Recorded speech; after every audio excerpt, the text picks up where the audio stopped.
Hace tiempo, en principio, me hace como ilusión y nervios dar una charla delante de gente. Hacía ya meses, ¿no? Y bueno, me voy a poner aquí el tiempo para que no se me vaya la pinza. Y bueno, en primer lugar, pues eso, es que ricasco por la invitación. Yo os vengo a contar Frena la Curva. A ver cómo va esto. A ver. Pum, pum. Ahí, vale. Estoy yo aquí contándolo, pues porque supongo que porque vivo cerca. Lo bueno que tiene Frena la Curva es que lo podrían contar un mogollón de personas, ¿vale?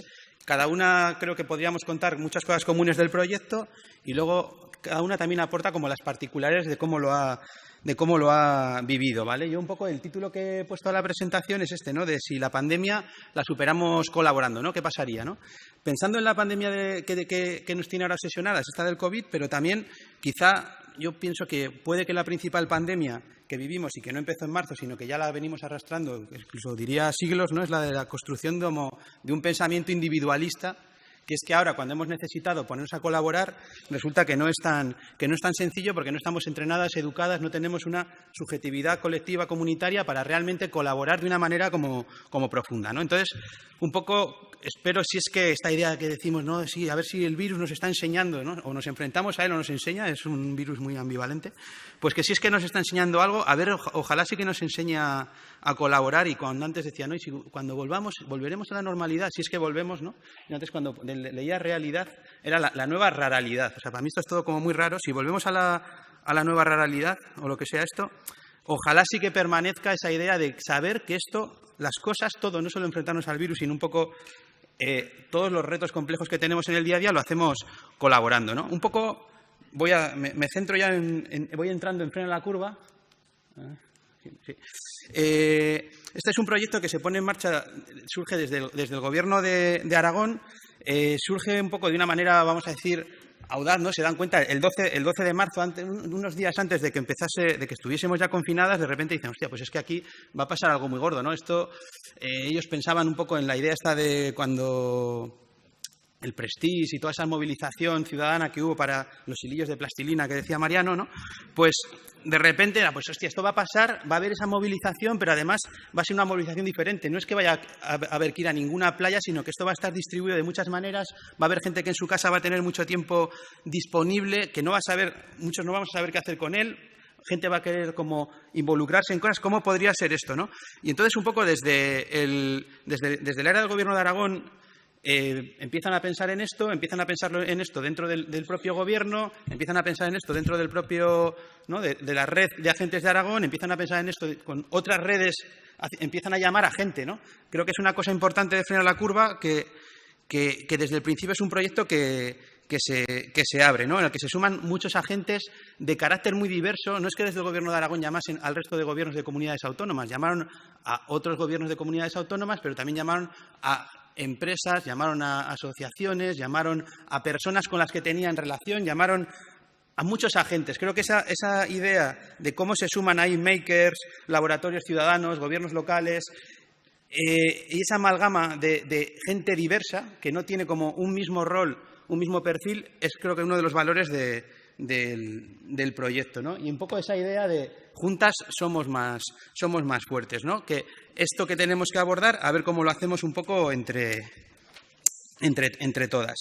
El objetivo inicial de Frena la Curva era esta idea de, bueno, ante esta nueva situación estamos como en un desbordamiento. Cuando esto se desborde, ¿no? Cuando de repente nos veamos confinadas en casa, una situación nueva que no hemos vivido, por lo menos en las últimas 2 generaciones, ¿esto cómo lo vamos a hacer, ¿no? Y entonces, cómo un poco poder pensar en cómo federar como colaboraciones entre agentes diversos para poder contribuir colectivamente a frenar la curva, y si no tanto a frenar la curva, quizá a vivir el confinamiento, ¿vale? A vivir el confinamiento desde el apoyo mutuo, ¿no? Y esa es la primera motivación con la que Frena la Curva surge.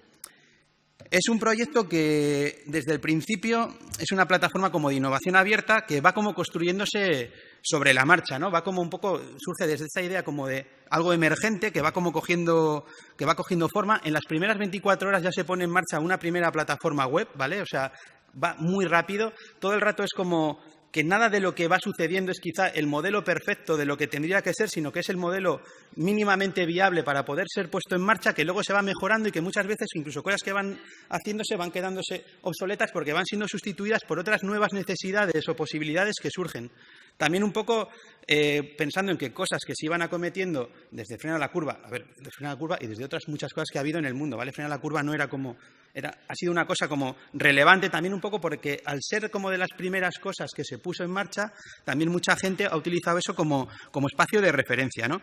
En las primeras 24 horas se pone en marcha, los primeros días es una plataforma que tiene como más de 100.000 visitas y se constituye como eso, ¿no? Como una de las espacios digitales de referencia con todo de esta situación que estábamos viviendo. Y sirve un poco como matriz, lo que os decía, ¿no? Sirve de matriz para muchas experiencias que de ahí se van derivando, ¿no? Lo primero que se hace es ir federando como iniciativas que desde la sociedad civil, desde las instituciones, desde organizaciones sociales, se van desarrollando, poniéndose en marcha para ver cómo abordar esto de estar confinadas o cómo apoyarnos unas a otras en esa situación. Y entonces es un repositorio donde simplemente se van como clasificando, con esa idea también de poder aprender de lo que están haciendo otras, de poder compartir, ¿no? Para que eso pueda ser como replicado. Entonces se convierte como en un gran repositorio que está como etiquetado por categorías de un montón como de iniciativas de innovación social, de innovación ciudadana. El proyecto da un salto cualitativo y cuantitativo muy grande con el mapa ese que veis ahí, que es un mapa que ahí, por ejemplo, es muy importante la iniciativa de una empresa que se llama Kaleidos, que ya venía trabajando con el software este de Usagiri, que es muy importante también, que es un software que es software libre, ¿vale? Con lo cual también al ser software libre es algo que permite una replicabilidad, una adaptación muy rápida. Y entonces se crea este mapa que lo que trata de hacer es como federar gente que necesita ayuda, gente que puede ofrecer ayuda y luego agentes como intermediarios. Una cosa importante que os decía del mapa este es que de repente genera una gran replicabilidad en otros territorios, en otros países, ¿vale? Es una forma muy fácil en la que desde diferentes territorios, me da igual si son grandes o pequeños, o sea, de una manera deslocalizada a través de las tecnologías, esto se extiende de una manera muy rápida. En muy poco tiempo, el proyecto de Frena la Curva está extendido como en 22 países, sobre todo en una red, sobre todo latinoamericana. ¿Por qué se extiende por una red latinoamericana? Por una cuestión, en principio, idiomática, pero también, sobre todo, por una cuestión de relaciones, porque ya había relaciones previas establecidas con agentes que estaban en Latinoamérica conectados con innovación ciudadana. Luego desarrollaré un poco más esto. El proyecto, ¿por qué se puede hacer tan rápido? ¿Por qué se consigue poner en marcha de esa manera como tan ágil? Porque hay un montón de gente que está involucrada, ¿vale? Que a través de herramientas, además, no nos ponemos a pensar, a ver, hay que hacer un organigrama para ver cómo se organiza esto. No. Hay como tareas emergentes que hay que ir realizando y gente que se pone a acometerlas. Es cierto que, como siempre, hay algunos nodos que son más activos, que tienen más clara como una estructura y que van como tirando más como de ese carro, pero es muy fácil sumarte con lo que tú quieres, sabes, puedes hacer a ese proyecto. Hay una red de más de 300 personas que a través de canales de Telegram o de videollamadas de Jitsi nos vamos organizando para ver cómo ir haciendo cosas, ¿no? A la vez, otro de los proyectos que se van surgiendo es como, vale, pues hace falta se ponen en marcha como hackatones, ¿no? Como estos proyectos de que en varios días te juntas para dar forma a proyectos. A lo largo de, Frena la Curva también en realidad, cuando ha estado más activo ha sido en un tiempo como de mes y medio, ¿vale? O sea, 45 días. O sea, parece que, todas las cosas que pasaron allí es como que son como una vida y en realidad fueron un mes y medio, ¿no? La primera ronda de proyectos tiene que ver sobre todo con situaciones que tenían que ver con la propia situación de estar confinadas o de tener que abordar el freno de la curva, ¿no? Y muchas cosas tienen que ver, se juntaban, ¿no? Con todo esto de los makers haciendo mascarillas, por ejemplo, ese tipo de, proyectos muy ligados a una situación concreta de estar confinadas, de tener que abordar la situación de pandemia. Y luego se hace otro segundo hackathon, que ya estábamos pensando más en qué va a pasar después, ¿no? Que es preguntas que salían antes, ¿no? ¿Qué hacemos después? Entonces se hizo otro hackathon que se llamaba Desafíos Comunes para el día después, ¿no? Y que ahí ya se buscaron proyectos también que quizá fuesen menos emergentes, menos situados en una problemática concreta, sino también tratar de recuperar gente que ya venía trabajando en este tipo de proyectos para poderles dar como cierta continuidad. ahí en estos procesos se acompañaron, se dio pie a que se desarrollasen más 63 proyectos en los que participaron directamente más de 1000 personas que se involucraron de diferentes maneras en el desarrollo, en ayudar a dar forma a ese tipo de proyectos. Al final, así como también, ¿no?, como datos que dimensionan un poco todo esto. O sea, más de 500.000 personas fueron usuarias de la plataforma durante esos tiempos como de máximo confinamiento solamente en el Estado español. Y luego se hizo una actividad que fue un festival, el Festival Frena la Curva, que creo que se hizo el 2 de mayo, que sirvió también con una vocación como de dar visibilidad a todo lo que se había hecho y al cómo se había hecho, ¿no? Que fue una actividad que duró, no sé, 12 horas, me parece recordar, que en ese momento estaban viendo 14.000 personas. La dimensión no es que me importe que hubiese 14.000 personas para que digáis, joder, 14.000 personas, sino creo que había, lo interesante de que había 14.000 personas viéndolo es que había mucha gente que se sentía afectada, involucrada, comprometida, relacionada con lo que allí estaba pasando, ¿vale? Entonces había como una especie de comunidad difusa alrededor del proyecto, y eso creo pues que es algo que es significativo de este proyecto. Pasaron muchas cosas, como también fueron saliendo como diferentes spin-off. Una que os traía específicamente por situar un poco en lo que estamos hablando hoy fue esta de Ventanas que Unen, que era una iniciativa pues, que parte de esta situación que estamos viendo, ¿no?, de las personas que están en las residencias, cómo no podemos estar con ellas, no podemos visitarlas, cómo hacemos. A veces las brechas digitales eran muy profundas y entonces pues hay un proyecto que tiene que ver con esto, ¿no?, con cómo conectar a estas personas. Esto parte también, no parte como de una idea planificada, sino que parte de un ingeniero de Huesca que se llama Alberto, y que a partir de la solución que él implementa para poder hablar con su abuela, que es que le manda una tablet con datos y entonces se pueden conectar, pues dijo, esto que me ha servido a mí, ¿por qué no lo hacemos con otros, ¿no? Entonces, a través del Lab del Gobierno de Aragón, que es el Laboratorio de Innovación Ciudadana, de Innovación Pública, pues digamos que su idea lo que hace es implementarla junto con su apoyo, ¿no? Y así consiguen pues la donación de 566 tablets que vienen con unas pues tarjetas de memoria, ¿no?, para poderse utilizar, que las utilizan en 379 residencias, que hay un equipo de voluntarios que dan como un soporte técnico y logístico para que eso funcione correctamente, y bueno, y llegan a dar como soporte como a 28.000 usuarias, ¿no? Y bueno, pues un montón de minutos en los que la gente realmente pues consigues que de manera práctica suceda ese pequeño salto de brecha digital. Ha habido otros muchísimos proyectos que han sucedido alrededor de Frena la Curva. Creo que lo interesante es pensar en Frena la Curva como un gran catalizador de muchas cosas que estaban pasando, y que lo que trataba es como de darles pequeños empujoncitos, ¿no?, o grandes, depende de los casos, ¿no?, para conseguir que las cosas siguiesen funcionando, ¿no? Os podría contar más proyectos, pero no me da tiempo. Entonces, me voy a centrar en otra cosa que sucedió durante Frena la Curva un poquito. Cuando se hizo Desafíos Comunes ya estábamos pensando, no, hostia, nos está atropellando la emergencia, ¿no?, el desbordamiento. Entonces, no queríamos que nos pasase como en otras ocasiones en las que hay un gran pico de solidaridad, colaboración con la que acometer un momento de emergencia, pero luego en lo cotidiano otra vez volvemos a que eso se vuelve a como a desarticular, ¿no? Entonces, dentro de estos Desafíos Comunes, un grupo de personas que estábamos ahí un poco con esa preocupación, pues nos juntamos en una cosa que se llamó colaboratorio, ¿no?, y que tenía que ver con esta idea de si nos enredamos, pero no solamente en este momento concreto, sino cómo articular el ecosistema de innovación ciudadana de una forma sostenida y sostenible más allá de los momentos de emergencia, ¿no? Cómo hacer que la innovación ciudadana se ponga en valor más en la vida como cotidiana, ¿no?, como un hacer más habitual.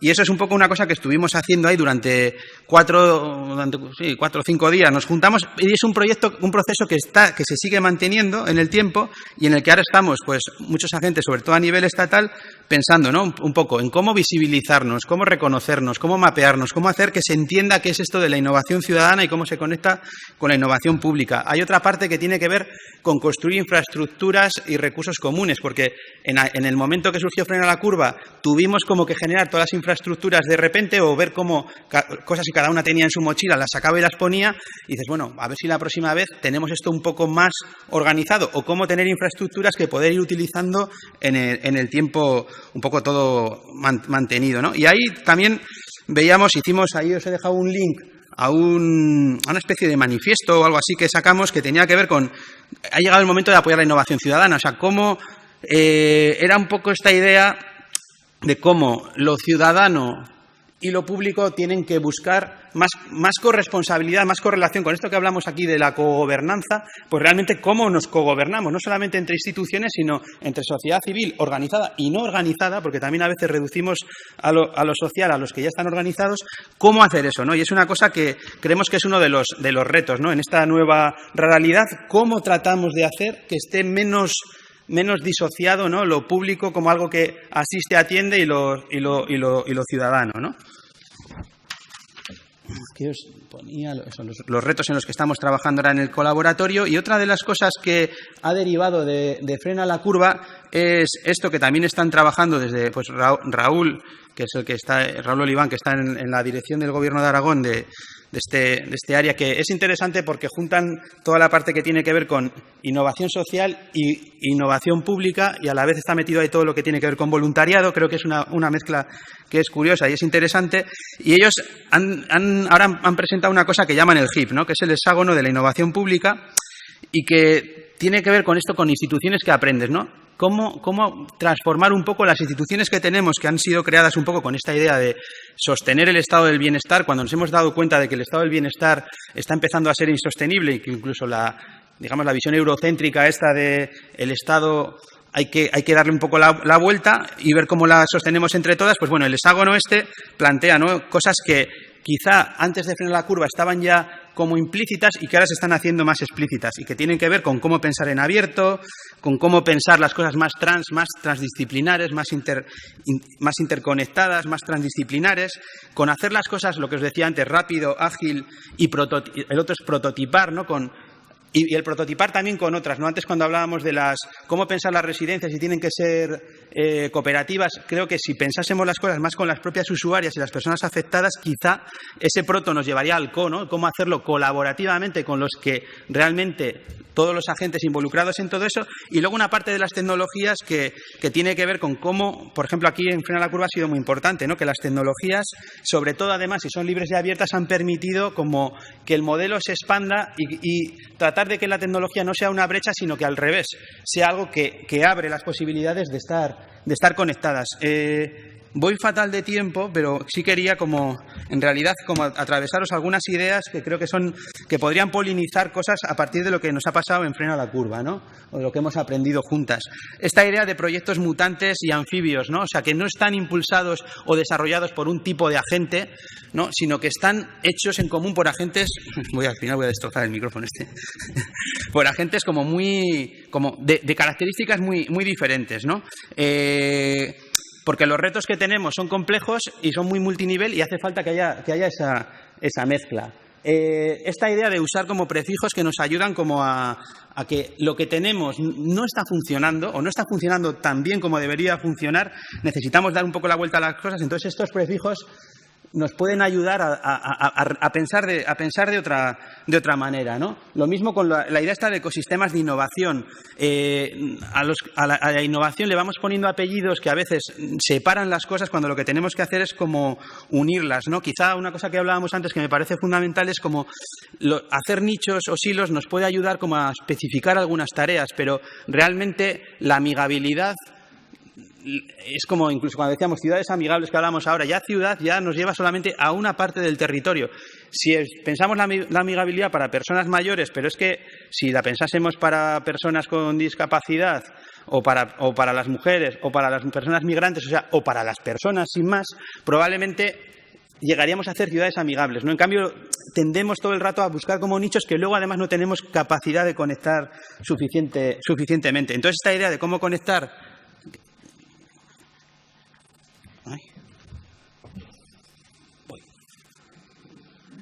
En mi último minuto, ahora que ya lo he espolvoreado todo, ¿no sabes? Entonces, si hay que seguir poniendo apellidos a la innovación, pues eso, ¿no? Que social, abierta, ciudadana, pública, y que tratar de buscar siempre como el mayor posible nivel de subsidiariedad, ¿no? Y el valor de lo distribuido. O sea, creo que Lo bonito que os decía yo al principio de que podría estar yo aquí, pero podría estar otra, y que si ahora mismo hubiese una charla en Granada, también podría estar sucediendo, porque no hay una única persona que pueda hablar de frenar la curva, sino muchas, y que gran parte de las cosas que yo os he contado no tengo ni idea de cómo se hicieron, porque yo estaba haciendo otras, pero pasaron, y eso era como magia, ¿no? Entonces, una red P2P distribuida que genera esa confianza creo que es muy importante. Ya cierro. Bueno, a ver de esto, ¿qué me quiero quedar para acabar muy rápido? La confianza creo que es clave. O sea, cuando esto se puso en marcha fue porque había redes de confianza que ya existían previamente y que por eso se pudieron activar tan rápido, ¿vale? Algo que estaba así como explícito, de repente emergió y supimos articular. Poner en valor capitales diversos, cada una tenemos mucho que aportar, tenemos que identificarlo y ponerlo junto para poder ir cogiendo de ahí, y todos los roles y capitales son muy importantes. El juntar lo emergente y lo instituido, los diferentes niveles, ¿no? El gobernar y el habitar. Creo que hoy, por ejemplo, hemos hablado mucho de cosas que se han hecho desde las instituciones, pero en aquel tiempo de pandemia fue muy importante lo que pasó en los barrios desde las asociaciones vecinales o las redes que se hicieron para distribuir en frontones los alimentos que se hacían desde las redes de cercanía de los agricultores, la importancia de combinar lo local y lo global, y las tecnologías libres como una cosa que permitió muy rápido extender todo esto, poderlo replicar y que además se pueda seguir replicando. Y ya acabo con... En Berría publicamos un artículo que creo que resumía muy bien todas estas claves, ¿no? De cómo en tiempo de pandemia, qué cosas habían pasado que podían ser aprendizajes que seguir replicando, y ya me callo, acabo, y eso, que lo hagamos juntas, que colaboremos y que no se acabe con venzamos al virus pero no a la colaboración. Y